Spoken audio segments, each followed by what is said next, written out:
नमस्कार दोस्तों, plus point के यूट्यूब के वीडियोस में आपका स्वागत है। दोस्तों, मेरा नाम है निकेत शाह।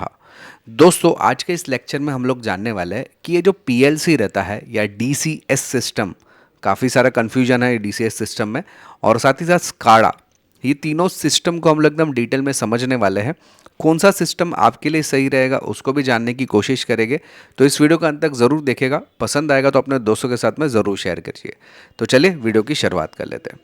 सबसे पहले मैं बात करूँ एक ऐसी इंडस्ट्री जो कि कार का मैन्युफैक्चरिंग कर रही है। एकदम मैं बेसिक एग्जांपल में दे रहा हूँ, ठीक है। अगर ये गाड़ियों की मैन्युफैक्चरिंग को ज़रा ध्यान से देखोगे ना, तो शुरुआत समझो यहाँ पे एक बॉडी डेवलपमेंट हो रही है, मतलब बॉडी को समझो उसके ऊपर वेल्डिंग मशीन से वेल्ड हो रहा है, ठीक है। इसके बाद में उसके दरवाजे वगैरह लगाए जाते हैं, उसके बाद पेंटिंग होता है, पेंटिंग होने के बाद उसके टायर्स इंजिन्स वगैरह लगाए जाते हैं, और साथ ही साथ फिर गाड़ी रेडी होती है, करेक्ट।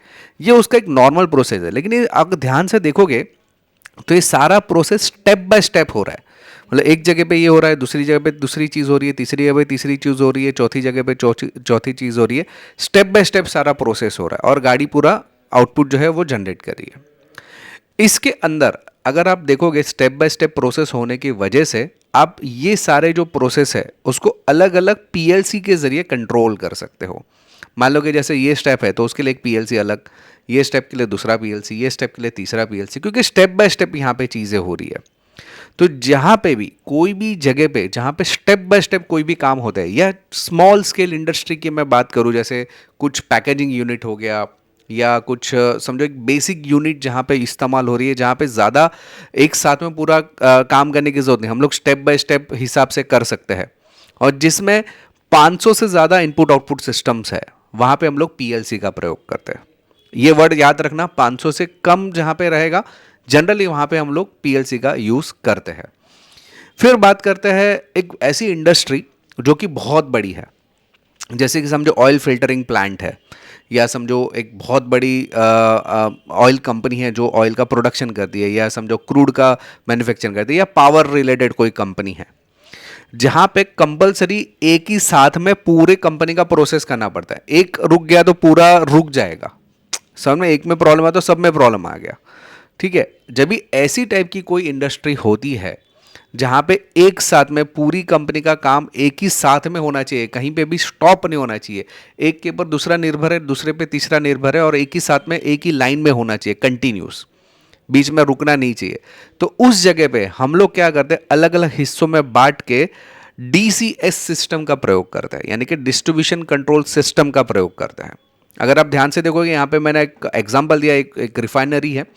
रिफाइनरी में आप देख सकते हैं यहाँ पे कुछ टैंक्स है, यहाँ पे कुछ टैंक्स है, मतलब ये अलग अलग टैंक्स के सेक्शन को अलग अलग डीसीएस में मैंने बांट दिया है। आप देख सकते हैं ये अलग डीसीएस है, इसके लिए अलग डीसीएस, इसके लिए अलग डीसीएस, इसके लिए अलग डीसीएस, इसके लिए अलग, इसके लिए अलग, इसके लिए अलग, और ये सारा डीसीएस का कंट्रोल सेंट्रलाइज में मैनेज कर सकता हूँ।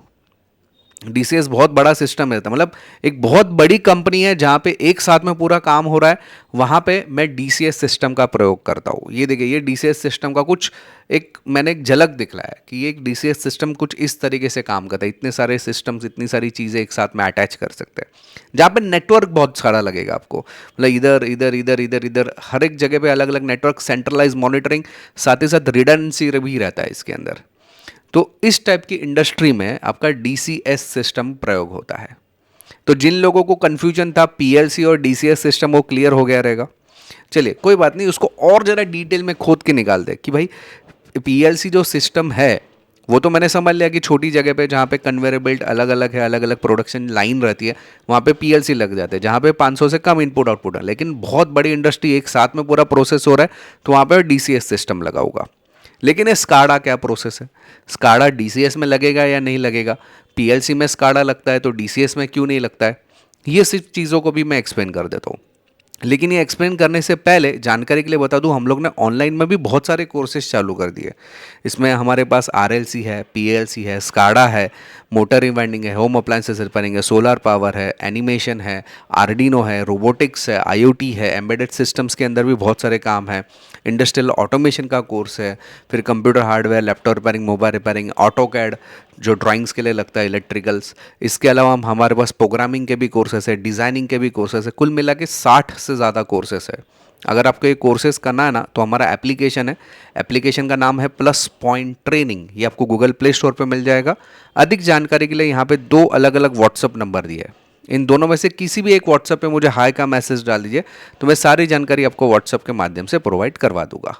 तो चलिए देखते हैं सबसे पहले पीएलसी को एकदम डिटेल में। जैसे मैंने बताया कि पीएलसी एक प्रोडक्शन लाइन पे, अलग अलग जहाँ पे प्रोडक्शन लाइन है वहाँ पे पीएलसी का प्रयोग करता हूँ, प्रोग्रामेबल लॉजिक कंट्रोल। तो यहाँ पे एक स्पेसिफिक टास्क के लिए अगर मुझे इस्तेमाल करना है तो पीएलसी का यूज़ हम लोग करते हैं।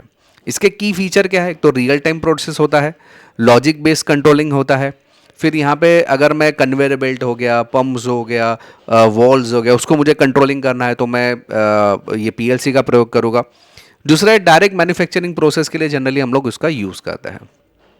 ये स्केल जैसे बनाए यहाँ पे स्मॉल स्केल इंडस्ट्री या मीडियम स्केल इंडस्ट्री जहाँ पे बात होती है, ये अभी car manufacturing medium scale industry हो गई, तो वहाँ पे मैं पीएलसी का प्रयोग करूँगा जहाँ पे मुझे 500 से कार। इसके कुछ फ़ायदे भी है। फ़ायदा क्या है, एक तो कॉस्ट कम में, मतलब कम खर्चे में काम हो जाता है।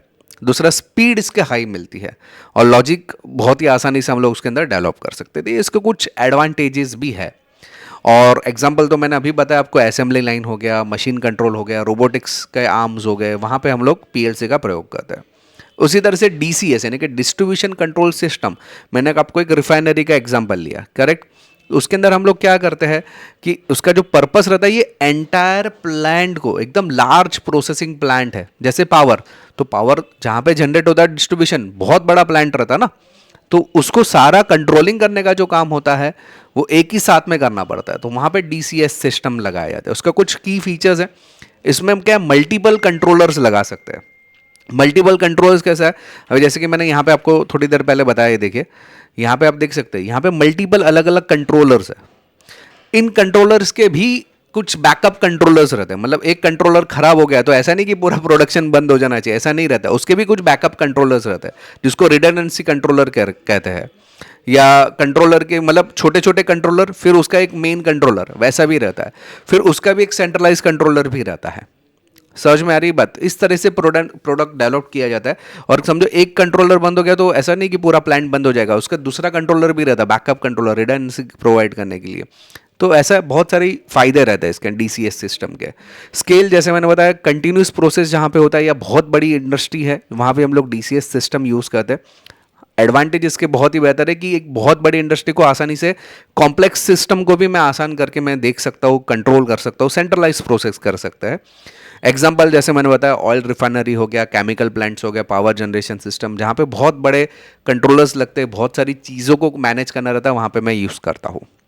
SCADA system, SCADA system basically मैं आपको समझा देता हूँ कि जैसे मैंने बताया कि एक समझो कार की यूनिट है, अभी देखिए कार प्रोडक्शन यूनिट है, तो कार प्रोडक्शन यूनिट मेरा प्रॉपर काम कर रहा है कि नहीं, ठीक है, तो उसको देखने के लिए, उसका प्रोसेस को मॉनिटर करने के लिए मैं स्काडा प्रोसेस, अभी जैसे कि ये आम है, आम को कंट्रोल कौन कर रहा है, पीएलसी कर रहा है। मैंने बताया कि अलग अलग लॉजिक्स को अलग अलग पीएलसी लगाया जाता है एक अलग कन्वेयर बेल्ट पे। ये सारा कंट्रोल किया जाता है एक एचएमआई से। एचएमआई क्या रहता है, एक पीएलसी के साथ में लगा हुआ एक छोटा सा डिस्प्ले रहता है जहाँ से हम लोग उस पर्टिकुलर टास्क को मैनेज कर सकते हैं।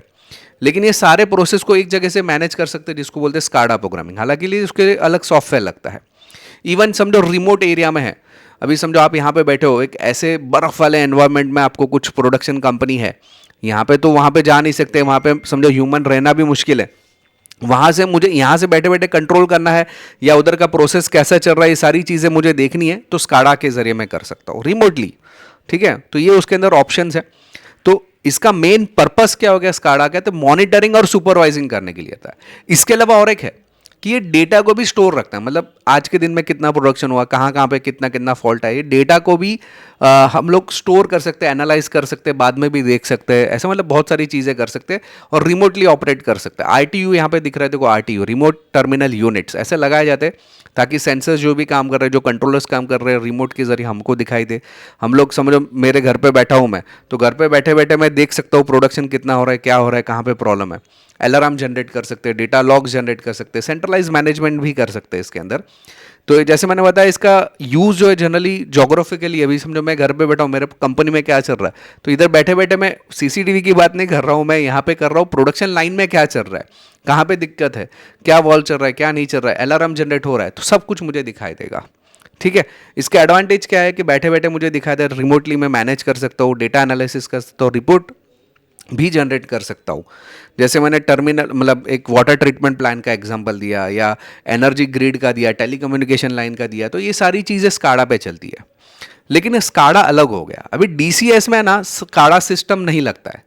डीसीएस का खुद का एक सेंट्रलाइज प्रोसेस है, विजुअलाइजेशन प्रोसेस है। मतलब डीसीएस एक बहुत बड़ी चीज़ है, मैंने जैसे बताई, उसके अंदर खुद का एक विजुअलाइजेशन सर्वर रहता है, जिसके जरिए हम लोग डीसीएस को भी कंट्रोल करते हैं, या डीसीएस की सारी चीज़ों को हम लोग आसानी से देख सकते हैं। तो ये जो डिफरेंस था, जो मैंने बताया कि स्काडा में क्या है डिफरेंस, डीसीएस में क्या डिफरेंस है, और पीएलसी कहाँ पे इस्तेमाल की जाती है, मैं आशा रखता हूँ कि दोस्तों ये जो चीज़ है आपको समझ में आ रहेगा। इसके की डिफरेंस खाली देख लेते हैं। तो पीएलसी जो रहता है वो मैकेनिकल टास्क है, मैकेनिकल टास्क कंट्रोलिंग करने के लिए काम करता है। डीसीएस पूरे प्लांट को कंट्रोल करता है। स्काडा मॉनिटरिंग और सुपरवाइजिंग और डेटा एनालिसिस करने के लिए काम करता है। पीएलसी का इस्तेमाल स्मॉल स्केल इंडस्ट्री में होता है, डीसीएस का लार्ज स्केल इंडस्ट्री, और ये जोग्राफिकली दूर रहेगा तो वहाँ पे स्काडा का हम लोग यूज़ करते हैं। ये दोनों रियल टाइम यूज़ करता है। हालांकि स्काडा भी रियल टाइम ही यूज़ करता है, लेकिन वो पीएलसी पर डिपेंड करता है। ठीक है। आर्किटेक्चर ये सेंट्रलाइज है, ये डिसेंट्रलाइज है। डिसेंट्रलाइज क्यों मैंने बोला आपको, डीसीएस मैंने तो बोला था अभी सेंट्रलाइज। डिसेंट्रलाइज मैंने हर एक सेक्शंस में अलग अलग डीसीएस लगाए, फिर उसके कंट्रोलर, फिर उसका मेन कंट्रोलर, इस तरीके से जाता है। ठीक है। ये डिसेंट्रलाइज होकर जाता है, लेकिन वो सेंट्रलाइज भी मैनेज कर सकते हैं। ठीक है। और यूज़ केस मैंने बताया कि ऑटोमेशन जैसे इंडस्ट्री छोटी मोटी, यहाँ पे कंटिन्यूस बैचिंग रहेगा प्रोसेस, तो वहाँ पे डीसीएस यूज़ करते हैं। और वाइड एरिया मॉनिटरिंग करना है तो मुझे स्काडा सिस्टम लगता है। तो कुल मिला के आपके लोकेशन के हिसाब से, आपके प्रोडक्शन के हिसाब से आपको आरएलसी, पीएलसी, अच्छा आरएलसी क्या है, आरएलसी एकदम स्मॉल स्केल इंडस्ट्री, जहाँ पे कुछ माइक्रो कंट्रोल से मैनेज नहीं हो रहा, सारे रिले के जरिए या कॉन्टेक्टर के जरिए आप मैनेज कर रहे हैं। ठीक है, उसको बोलते हैं आरएलसी। उसके बाद आता है पीएलसी, मतलब एकदम छोटी इंडस्ट्री रहेगा तो आरएलसी, उसके ऊपर थोड़ा सा जाएगा पीएलसी, उसके ऊपर जाना है centralize management large scale industry के अंदर तो डीसीएस, और जो स्काडा है वो जनरली पीएलसी से मैनेज किया था। डीसीएस का खुद का स्काडा सिस्टम है। ठीक है। तो ये सारी चीज़ें आपको क्लियर हो गई रहेगी, मैं आशा रखता हूँ।